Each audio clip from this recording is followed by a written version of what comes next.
station, TV, peminat, yang membeli, yang mendengar, semua memegang peranan.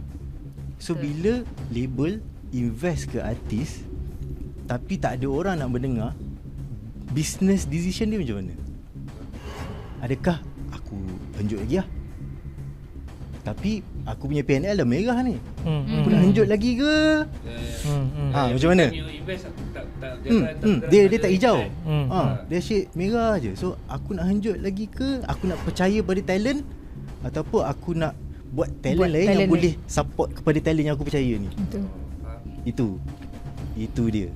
Saya rasa saya faham kedua-dua persepsi. Cumanya selalu dua side ni tak berjumpa di satu tempat yang betul, yang nak mengejar apa yang kita nak. Betul.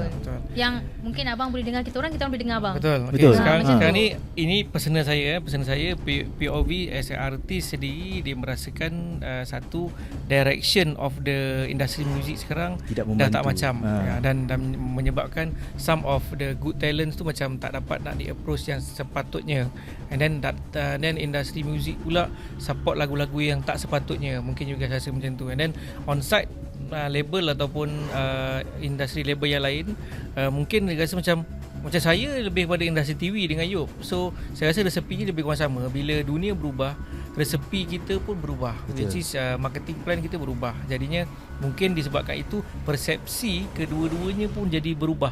Menyebabkan yalah, takkan you nak jual Maggi, time tu orang dah makan ni dah spaghetti dah apa semua, and then you masih nak jual Maggi. So that's how mungkin Maggi tu dia dah letak cheese. Tu yang jadi ramen, samyang lah apa semua kan. Beza besar kecil. So sebenarnya modul tu sama, nampak macam Maggi ataupun, tapi benda tu sama. Still orang rasa kenyang dan sedapnya, mungkin ada tekak-tekak yang tidak ni. Betul. Kita dah belum oreh lagi ni. Latest Kalau kita artis ni berjumpa dengan label macam apa yang abang cakap tu, tak apa, at least kita dapat something juga. Tapi bila kita jumpa label yang kita dah habis banyak label tenaga individu. Saya kena mention balik lah benda tu. Maksudnya tidak ada education lah. Bocor cerita tujuh. Bocor